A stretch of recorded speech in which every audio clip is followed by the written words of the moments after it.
Halo family semesta, kita bertemu lagi dengan saya Gus Caka dalam channel Jericho 1111. Sebelum kita menuju perjalanan ke utara, kita sejenak berhenti di pohon beringin kembar yang dikatai dengan orang-orang adalah pohon beringin yang mempunyai spiritual bagus. Di sini kita bisa melihat kesakralan pohon beringin tersebut dengan energi yang begitu berbeda dan asik pastinya. Jangan lupa untuk menekan like, subscribe, dan tombol lonceng. Untuk informasi yang lebih lengkap tentang perjalanan ini, bisa kalian subscribe di Family Semesta 1111. Di sana info lebih lengkap tentang sejarah yang ada di Lombok. Terima kasih. Kita telah tiba di lokasi yang pertama, yaitu Masjid Kuno Bayan Blik. Masjid ini adalah masjid tertua di Lombok.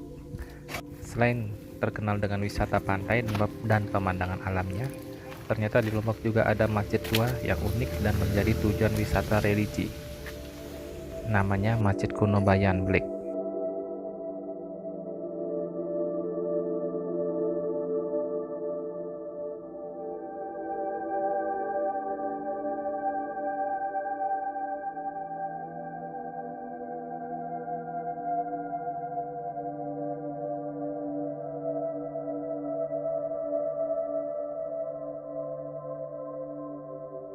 Ya, kita menuju ke lokasi. Masih bekas sisa puing-puing akibat bencana gempa yang menimpa Lombok tahun 2018.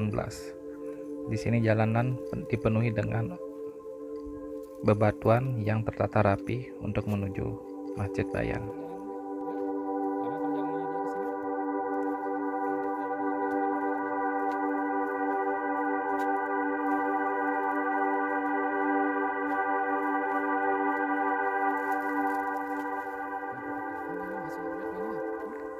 Secara singkat, Masjid Kuno Bayan Blik konon dibangun oleh seseorang ulama yang menjadi cikal bakal penyebaran agama Islam di tanah Lombok.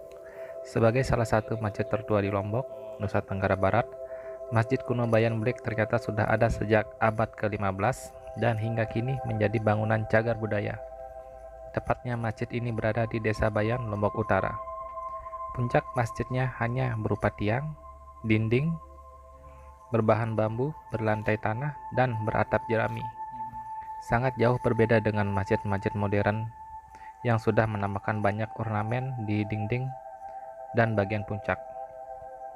Bahkan seluruh masjid modern pada umumnya menggunakan simbol bulan dan bintang, sedangkan Masjid Kuno Bayan Blik tidak.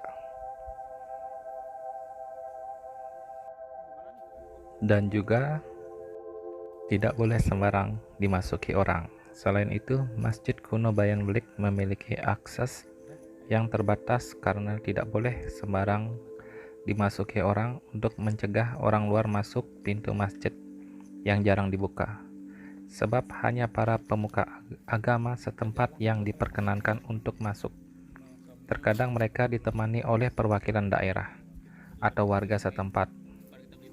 Hal ini dilakukan karena Masjid Kuno Bayan Blik termasuk kecil dan hanya sanggup menampung 40 jemaah. Maka selain pemuka agama, masyarakat sekitar hanya diwakili para kepala daerahnya saja dan teman-temannya. Nah, Masjid Kuno Bayan Blik juga bisa menjadi salah satu destinasi yang dikunjungi jika teman-teman sedang berada di Lombok, tepatnya di Lombok Utara. Di sini kita bisa melihat ada beberapa makam tua yang berlokasikan di sekitar Masjid Bayan Blik.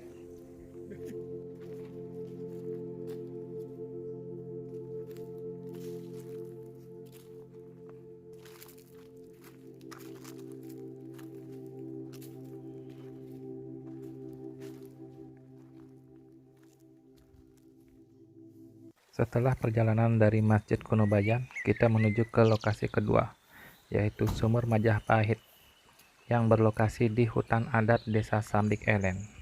Kita pergi tidak sendiri, kita bersama dengan narasumber asli desa tersebut yang mempunyai pengalaman dan cerita tentang sejarah-sejarah yang ada.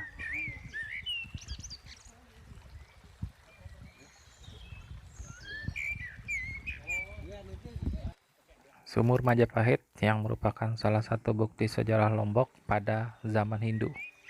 Situs ini juga merupakan salah satu bukti bahwa Gajah Mada pernah melakukan ekspedisi di bumi Lombok. Konon setelah Gajah Mada yang melakukan ekspedisi palapanya di bumi Bayan, dikisahkan bahwa setelah beberapa lama di Lombok, Gajah Mada bersama 5 orang pengikutnya disertai 2 orang dari Datuan Bayan melakukan pemburuan di sekitar hutan Gunung Rinjani yang ada di wilayah Bayan.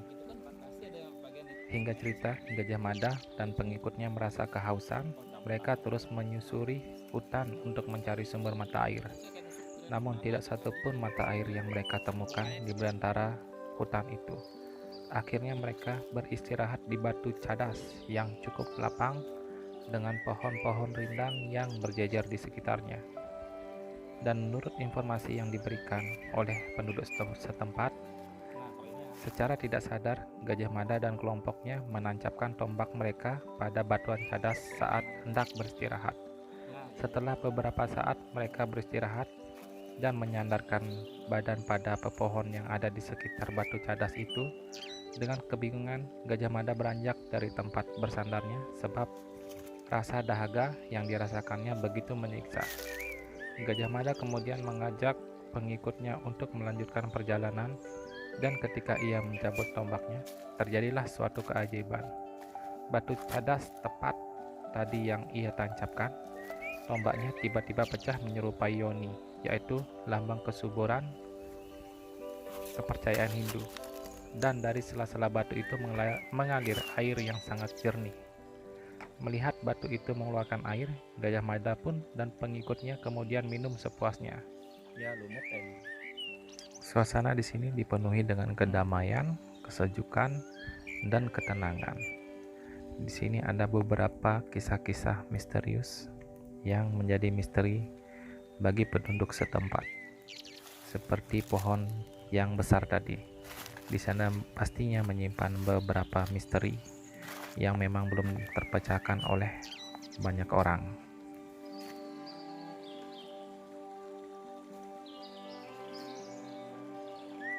Mata air berarti ya?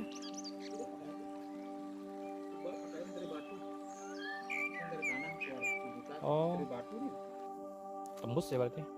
Udah ke tanah, udah dalam sekali kan hari ini. Oh, berarti jenis bebatuannya ini kayak gini, bukan plesteran berarti. Ada jenis bebatuan yang kayak gini memang. Dia campuran sama dari apa nih? Dari kayak karang-karang gitu, kayak jenis karang, batu apung. Terus cadas kan.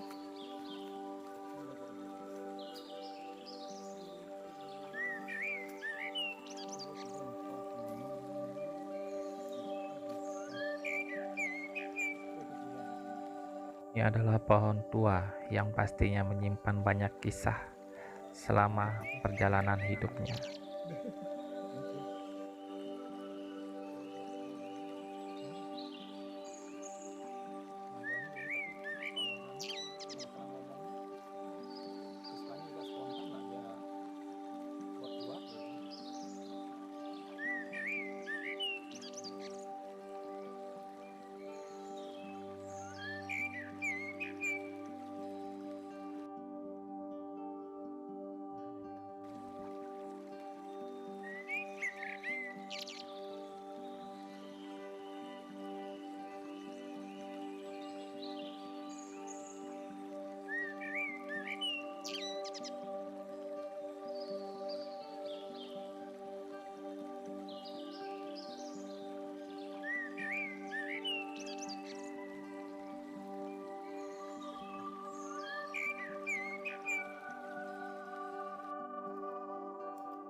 Setelah dari sumur Majapahit, kita berlanjut ke perjalanan yang ketiga, yaitu ke situs Patung Bon Gontor, Desa Senaru, Kecamatan Bayan, Kabupaten Lombok Utara. Kita bisa melihat perjalanan yang dipenuhi dengan lika-liku, rintangan, namun tetap asik untuk dinikmati. Pastinya dengan aroma kesegaran alam yang masih asri karena terletak di perbukitan Desa Senaru, Kecamatan Bayan. Kita melihat pemandangan yang begitu indah dari atas.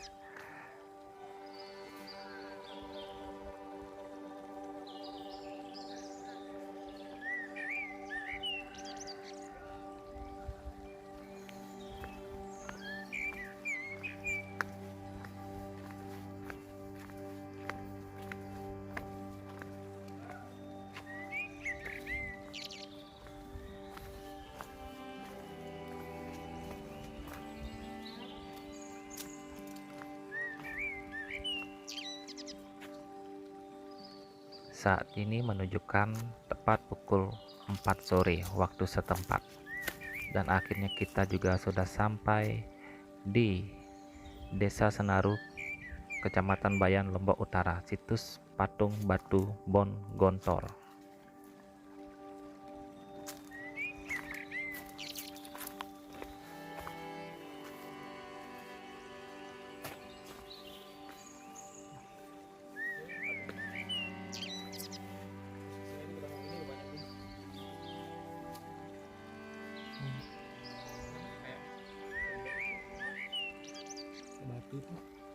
Kita sudah berada di lokasi dan kita menunggu narasumber kita untuk meminta izin terlebih dahulu dengan pemilik ataupun yang menemukan lokasi ini, karena berada di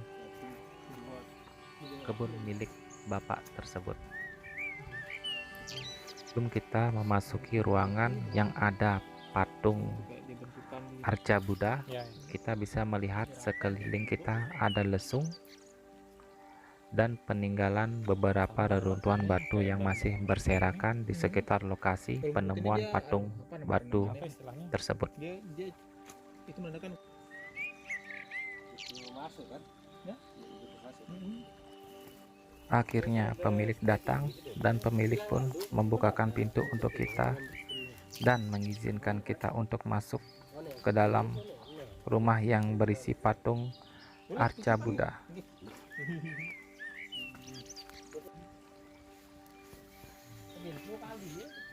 Menurut beberapa keterangan, patung tersebut adalah batu gunung yang keras yang kira-kira dengan ukuran tinggi 64 cm, lebar 50 cm, dan panjangnya 100 cm.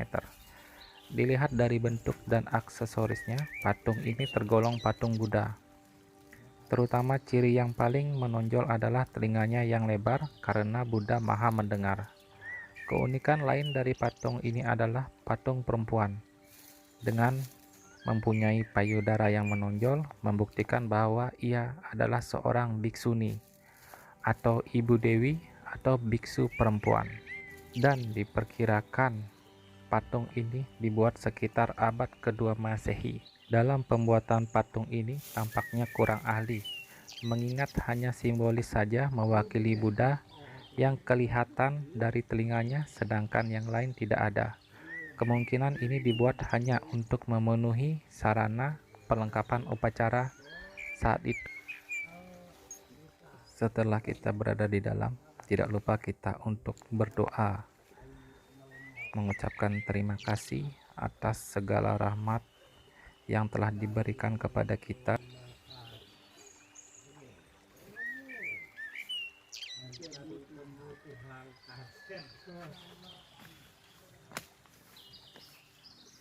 Setelah kita berdoa, kita menuju ke beberapa reruntuhan batu yang berada di lokasi. Kita bisa melihat beberapa jenis bebatuan yang unik. Tempat tancapan gitu. Kayak jejak kaki gitu.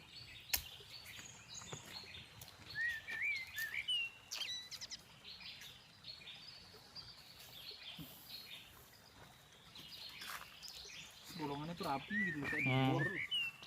Apa coba Kayak lihat, bola dikurik-kurik gitu. Mhm.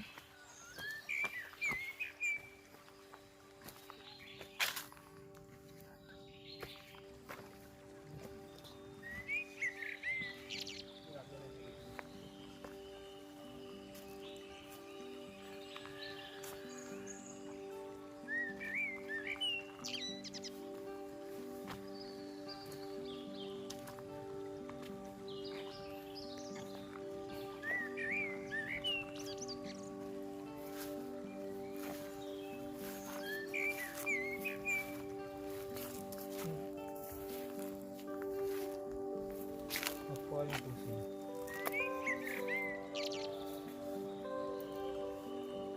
Bang, Iya. Bagus banget borongannya dia. bongkel cek.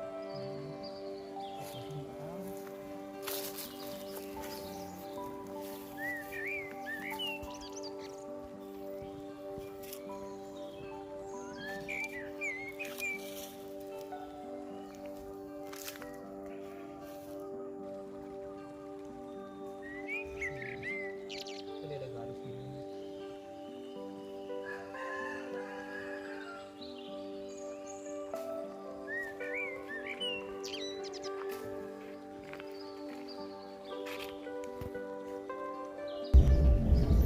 Akhirnya kita pulang. Terima kasih yang sudah menonton sampai terakhir.